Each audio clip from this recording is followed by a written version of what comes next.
Most parents are wary of the so-called heavy metal music.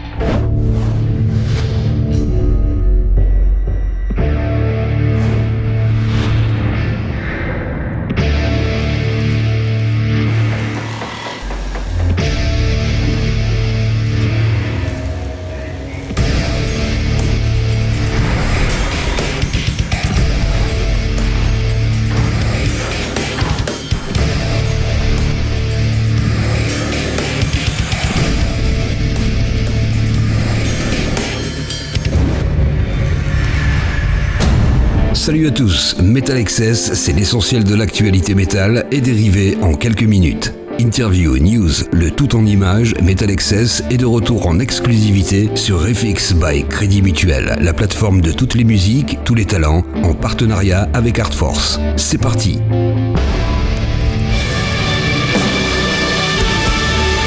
Cela fait de nombreuses années que la scène métal française n'a plus aucun complexe à l'international. Et même s'il est difficile de rivaliser avec la puissance de Gojira, d'autres groupes tirent aussi leur épingle du jeu par leur originalité et leur longévité. Hangman est de cela. Formé en 2005 dans la banlieue parisienne, le quartet revient enfin avec un 6e album studio, A Loner, un disque qui s'est fait terriblement attendre, comme nous le racontent Mehdi et Julien, respectivement batteurs et guitaristes du groupe. Oui, ça fait du bien. On est passé par un peu toutes les étapes. Il y a eu un peu des ascenseurs émotionnels un petit peu. On est sorti par des moments de doute, de déception aussi avec notre ancien label. On a réussi à rebondir avec une nouvelle signature avec un label prestigieux, une Claire Blast. Cette période un peu bizarre de confinement, etc. nous a fait également du mal à tous de toute façon. Mais nous, dans ce sens-là, nous on l'a pris d'une autre manière. On a utilisé ce temps libre qu'on nous a imposé, si tu veux, pour pouvoir composer, écrire, tu vois, ce nouvel album. L'air de rien, ça nous a permis un peu d'avoir du temps. Et ça fait 1 an qu'on l'a enregistré, quoi. On l'a enregistré en décembre, janvier. Ouais. Il devait sortir normalement en octobre, mais c'était repoussé à cause des concerts qui ne pouvaient pas avoir lieu. Donc le label a préféré le sortir en février. Mais du coup, de pouvoir sortir 3 singles avant, il y a moins de frustration, tu vois. METALXS suit le groupe depuis de nombreuses années et ce qu'on peut dire c'est que le style d'Hangman, au fil du temps, après avoir été doom, sludge et stoner, est totalement identifiable et ne ressemble finalement à rien d'autre qu'à Hangman. Plus ça va, c'est vrai que dans notre expérimentation, dans l'exploration musicale, plus ça va effectivement et plus on reconnaît peut-être la patte Hangman avec cet accordage toujours très, très bas et cette lourdeur sûrement qu'on garde sur tout le long de nos albums. C'est peut-être que ça qui nous retient encore avec cette scène doom, etc. Mais c'est vrai que la couleur en tout cas c'est vachement détaché et puis on recolle surtout à nos amours d'enfance ou tu vois, de notre génération, tu vois, des années 80, etc., avec des atmosphères très froides et on cultive ça maintenant de plus en plus. Et je pense qu'on a trouvé, c'est une histoire d'équilibre et de contraste. C'est très important pour nous, en tout cas, c'est comme ça qu'on aime la musique, en tout cas, c'est comme ça qu'on aime l'écouter avec des groupes, c'est de savoir contraster, de jouer avec les émotions.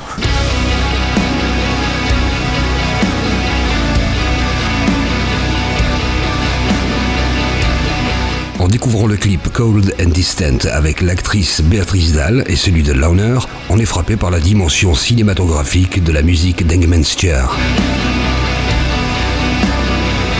Il y a toujours une part de façon très, très cinématographique de toute façon dans ce qu'on aime écrire de cette manière-là. Tu vois, faire des espèces de storytelling albums, tu vois, des storytelling songs, tu vois, on aime écrire de cette manière-là avec énormément d'ambiance. Même entre chaque morceau, quand on rassemble un album, on veut faire une espèce d'entité, on essaye d'avoir une espèce d'atmosphère de A à Z, un album qui s'écoute entier.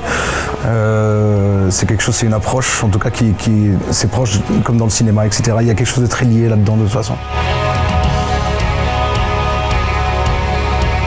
Hangman a associé son inspiration à l'esthétique de la banlieue parisienne, sombre, triste et mélancolique. L'album A Loner prolonge cet univers. on a cultivé cette imagerie, on adore l'imagerie, tu vois, du vieux Paris, on l'a utilisé sur 2-3 albums.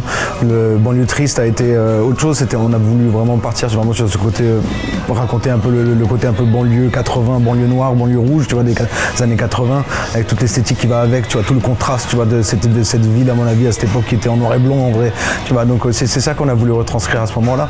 Là, l'honneur, on a voulu encore aller plus loin, on a voulu vraiment raconter des choses qui nous tenaient à cœur, tu vois, qu'on a vécu ces dernières années, et on s'est réfugié justement derrière cette solitude, tu vois, pour nous retrouver un petit peu, tu vois, nous retrouver un peu face à nous-mêmes, tu vois, par rapport à plein de choses. Quand tu parles, tu vois, de nos trucs par rapport à Paris, les Apaches, tout ça, qu'on a utilisé sur nos attoirs, quoi, c'était vraiment pour être différent par rapport à ce qui peut se faire aux États-Unis ou en Angleterre, tu vois, parce que nous, on est parisiens. C'était le parti pris à ce moment-là. Je pense que l'honneur, là, on s'en détache, on part encore sur autre chose, et c'est ça qui est super. C'est plus introspectif. Plus introspectif sûrement sur celui-ci, ouais. L'honneur, c'est le nouveau disque d'Hangman's Chair, et c'est un énorme coup de cœur METALXS cette semaine.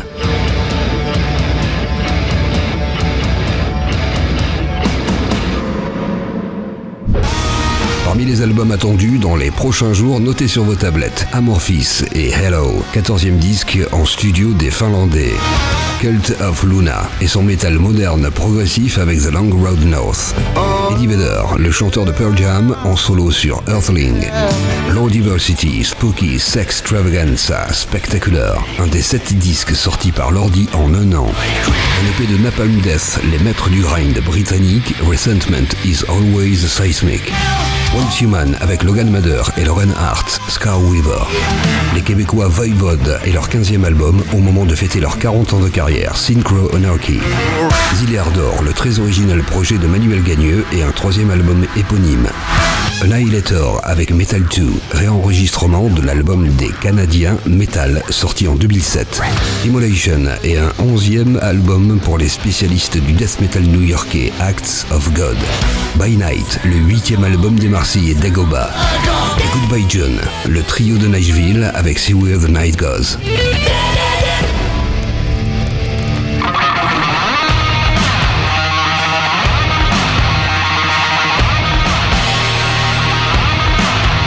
Il est enfin sorti, ce 4e album de Slash, en compagnie de Miles Kennedy et des Conspirators, ayant enregistré en pleine pandémie à Nashville, quasiment live, et dans des conditions assez rocambolesques, le guitariste emblématique et son équipe sauvage délivrent aujourd'hui 4, un disque comme on n'en fait plus. Mais tout d'abord, petit flashback sur la carrière de Slash, pour ceux qui auraient vécu sur une île déserte depuis 35 ans. Car c'est effectivement en 1987 que le monde fait connaissance sur MTV avec le guitariste le plus cool dans le groupe le plus dangereux du rock, Guns N' Roses. Lui et son chapeau haute forme vont offrir un hard rock dont la planète a besoin, des riffs légendaires et des hits éternels, le temps de quelques albums et de tous les excès. Au milieu des années 90, il y a de l'eau dans le gaz entre lui et son chanteur-partenaire Axl Rose. Slash jette l'éponge et quitte les Guns. Il forme Slash Snake Pit en 1994 et sort un album, It's 5 O'Clock Somewhere, sur la base de morceaux dont Axl ne voulait pas pour Guns. Le Snake Pit ne dure que 2 disques et en 2002, Slash fonde Velvet Revolver en compagnie d'anciens de Guns et du chanteur de Stone Temple Pilots, Scott Weiland. C'est le retour du succès, mais les addictions de son regretté chanteur mènent à une impasse au bout de 2 disques. Slash décide alors de produire son premier véritable album solo et s'est entouré de pointures du rock et du metal qu'il l'assemble, accompagné d'Ozzy Osbourne, de Fergie, des Black Eyed Peas, Lemmy, d'Iggy Pop, de Dave Grohl et de Chris Cornell, pour n'en citer que quelques-uns. Mais c'est surtout la collaboration avec le chanteur d'Alter Bridge, Miles Kennedy, qui va inciter Slash à monter un projet plus durable. C'est ainsi qu'en 10 ans, Slash, Miles et les Conspirators ont produit 4 albums et joué sur les scènes du monde entier. Ah oui, n'oublions pas qu'entre-temps, Axl, Slash et Duff McKagan se sont rabibochés en 2015 et ont relancé des tournées gigantesques avec Guns. Ils sortent même des singles de temps à autre en attendant mieux. Voilà, vous êtes incollables. Revenons maintenant à l'actualité et 4, ce nouveau disque totalement atypique comme nous le racontent Slash et Miles Kennedy. Well, it's the 4th record with Miles and the Conspirators. So we decided on this particular record, especially after everything that's gone on over the last year and a half or whatever, there was no title for it that really encompasses all that's been going on. So rather than try and make a statement, just call it 4. It's our 4th record. We've done 4 albums in case anybody didn't notice. Here it is.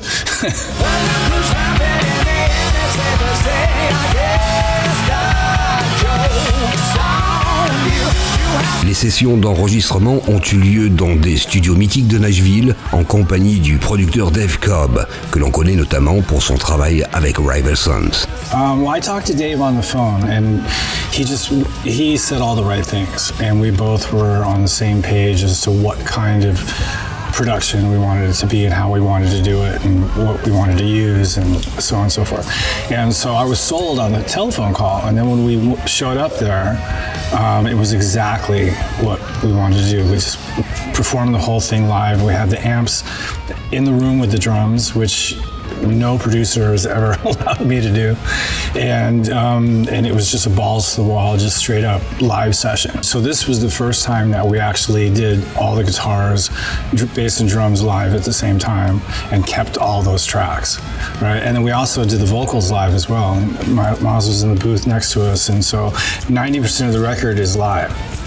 There's some overdubs for harmonies and background vocals and a couple percussion things, but that's about it. I'm not really, as much as I like being in the studio, I have to admit that I want to get out of there as soon as I can. You know, so I like the live approach.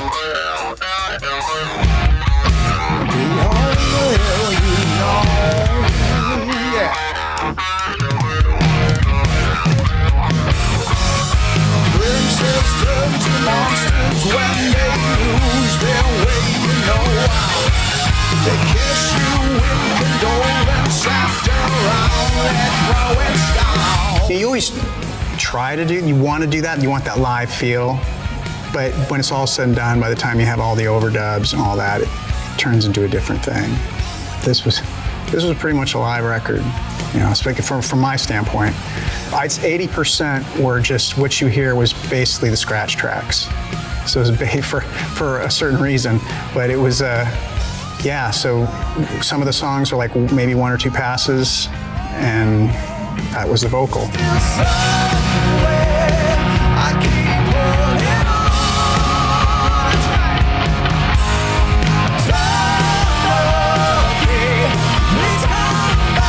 The way that Miles sang on this record just wouldn't have happened in the old sort of process that we normally do. The guitar playing on it is all really, really spontaneous. Nothing's really worked out on it, you know. That's something that doesn't really happen when you have the luxury of going back and overdubbing all the guitars. You do stuff over and over again a couple times. This is like 3 takes entirely, and we're done.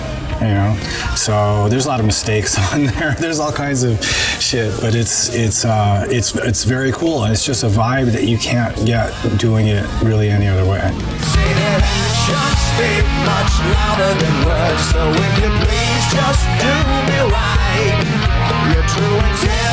Four, un album qui a été directement touché par la pandémie, c'est le moins qu'on puisse dire. I don't know if you know anything about the whole Nashville trip, because you know, being that this was the whole COVID thing, you know, all of us had managed to keep ourselves free of COVID for the better part of the better part of a year.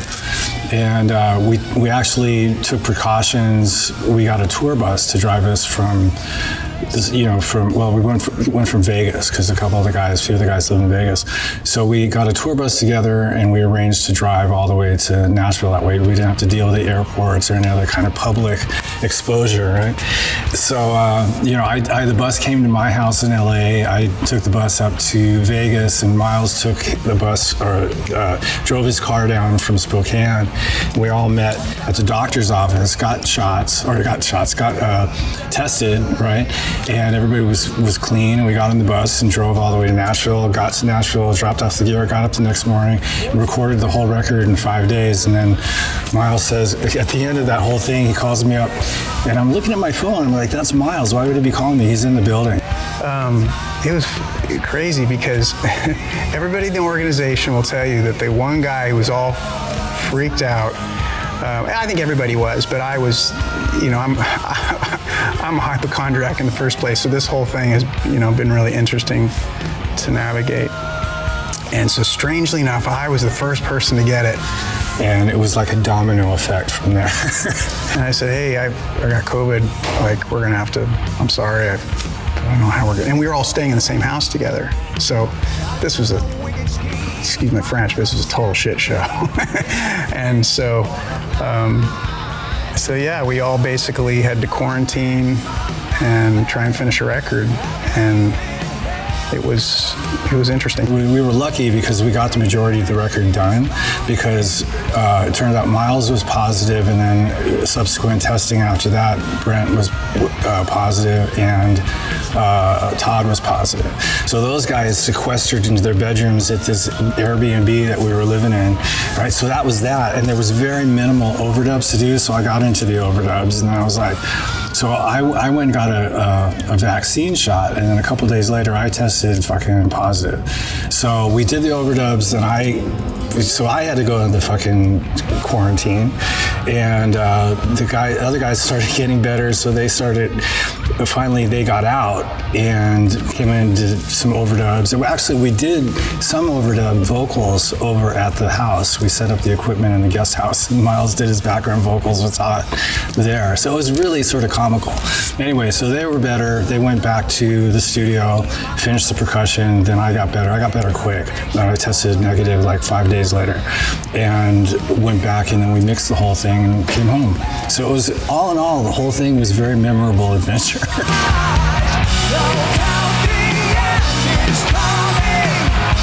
Quand on a une telle carrière avec autant de répertoire à son actif, où trouve-t-on l'inspiration?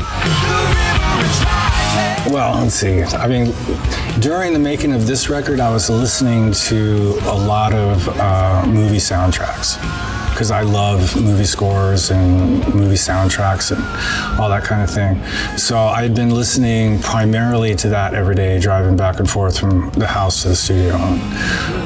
But like right now, I've been listening to some old AC/DC Power Age, but I just listen to whatever. A lot of Stevie Wonder in the last few weeks,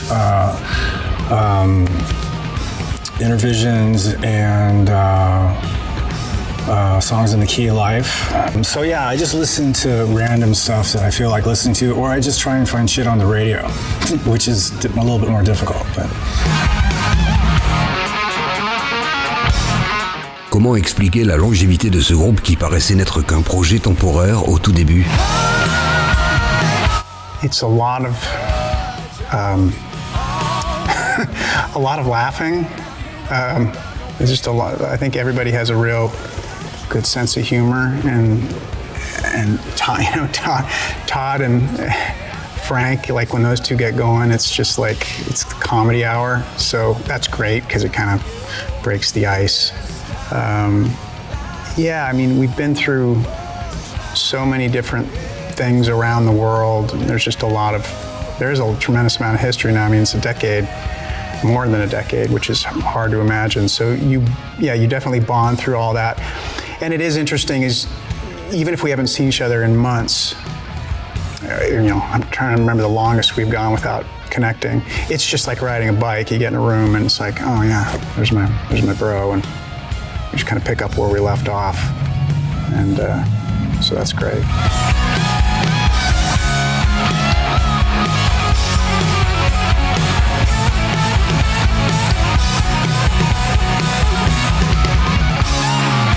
Four sort sur le tout nouveau label monté par la firme de guitare Gibson. Un choix qui paraît logique pour Slash, car la guitare, c'est finalement sa plus grande passion. I love guitars. I love playing guitar. I love the way guitars sound. I love music. I love fucking, it's something I just will never grow out of. I really, the more I do it, the more I like it, the more I learn about, because playing guitar is a never-ending learning process. There's always new stuff, obviously, to discover. It never ends. And you're just, so I'm still inspired by the whole idea of making it do things that I like to hear.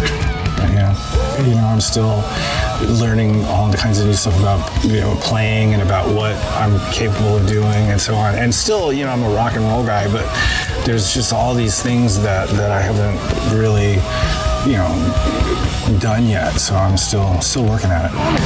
Heavy load, gonna shake you out. Les dés sont jetés. Comment s'imagine-t-il que l'album sera reçu? You feel this way with any record that is, you're just trying to kind of document where you are at that point in life as an artist and do it in an authentic way. And hopefully this batch of songs will